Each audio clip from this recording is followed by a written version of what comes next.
We're in D.C. My next guest just returned from China, where he met with top trade negotiations. Joining us right now is Georgia Senator, member of the Budget, Banking, and Armed Services Committees, and former Reebok and Dollar General CEO, David Perdue. Senator, it's good to see you this morning. Thanks so much for joining us.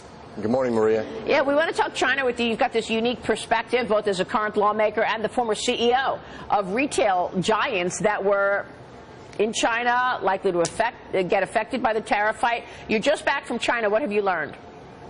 Well, Senator Daines and I were over there last week as a part of an ongoing effort to develop a relationship with their National People's Congress. We met with their chairman and their vice chairman, and the next day we met with their trade rep, Liu He, as you mentioned. And so we basically sent one message, and that is, look, this president's very serious, and he has bipartisan support in Congress to get a level playing field with China. Look, the perspective here, Maria, is that we have a new free trade agreement with South Korea under President Trump. We have Japan now with an agreement in principle. We have a USMCA that if we put it on the floor of the House and the Senate today, it would pass, in my opinion. And we have Europe in here. So China is really moving, I think, to develop a more level playing field. But it's a serious conversation, and it's going to be ongoing for a while, I'm afraid. Senator, it's Dagen McDowell. How long is a while? Because there's an election coming up. Not today, not today in North Carolina, but I'm talking about next year. Well, obviously, the big picture here is that we've got to get a president into a second term to deal with what you talked about just a minute ago, and that's this debt crisis that we have, and we have to deal with the entitlement programs and mandatory expenses to do that. But I think right now what we see is an effort to get China to the table again, and they're coming back in a few weeks, as you mentioned. I'm hopeful that we'll see some progress. And look, we have already made a lot of progress with China in terms of equal access. What we have is some difficulties with regard to intellectual property rights, the forced transfer of technology, the cyber war, and the compliance with the WTO. I mean, these are reasonable requests that President Trump is doing. And, you know, guys, isn't it high time that some United States president stood up to China and said, look, we need equal access here and a level playing field? Jack? Senator, if you had to guess, you know, I was one of these people who thought for sure we're going to have a resolution before the 2020 election because the president isn't going to want to go into campaigning with this hanging over. But now it doesn't look like that. If you had to guess, would you say before or after? I mean, are we talking years that this could drag on? Well, I'll let some career politician make a prognostication about that. But I'll say this from a business perspective. This is a deal that can be done, but you've got two sides that are not exactly on the same page yet. And look, you've got to respect the Chinese. They are the largest developing economy in the world. They see us as the largest developed economy in the world. I worry, though, about long-term intentions that China has disclosed over the last few years. So there are some real strong difficulties here. I believe that we could get an agreement in part before next year.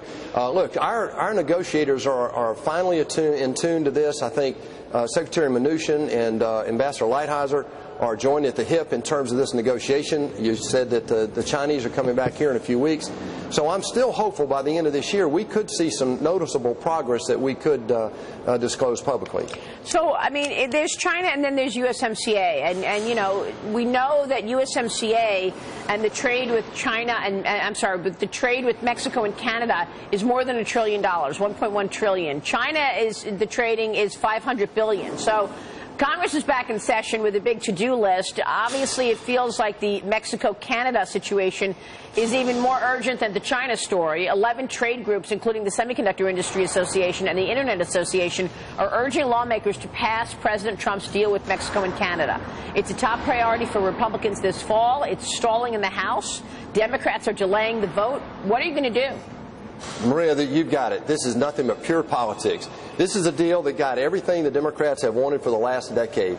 Stronger labor requirements, stronger compensation requirements in Mexico.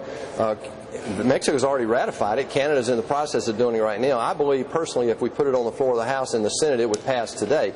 Americans want this. Look, a $68 billion increase in our GDP, 176,000 potential new jobs. This is a good deal. It's much better than NAFTA that we're under today. I can't see anything but pure politics that's keeping this from being passed today. Senator, I just have one question. You know, you talk about this president needing to be reelected. Right now, we know that the trade war is obviously hitting China much more than it's hitting average Americans. For the average American, it's going to cost them about $400 this year. But what if that does uptick before 2020? What then? You know, in my state, soybean farmers have been hurt really bad by these tariffs, and they're the strongest supporters of this strategy, and here's why. Because everybody sees the long-term reality of a level playing field. If we get a level playing field, our exports go up dramatically. And you know, guys, if you want to continue to grow this economy north of 3%, which we have to do to deal with the debt, you've got to grow exports, and that's what this president's trying to do. Look, we had unlevel playing fields on most of our trade agreements for the last 50 years, actually since World War II, because we were trying to help the third world develop. I lived in Asia. Senator Daines lived in Asia. That's one reason why we're trying to play a small part in helping this dimensional relationship with China. But this is a long-standing issue of our own making. Senator, really quickly, do the farmers need and will they get another bailout from the federal government? I think there have been two, north of $25 billion total, if my math is right. Do you think that more money is headed their way? Well, we'll see. I mean, the best thing that could happen to farmers is the commodity prices would rebound. I mean, we've got the lowest commodity prices in years, and that's really devastating right now, and not only in the Southeast, but the Midwest as well as California. So we'll see. I think the president has moved judiciously so far, and he stands ready to back our farmers. We know this is a strategic industry. It's over half the GDP in my home state of Georgia. So the president's got his eye on that for sure. All right, we will leave it there. Senator, it's good to see you, sir. Thanks so much. Thanks, guys. David Perdue joining us.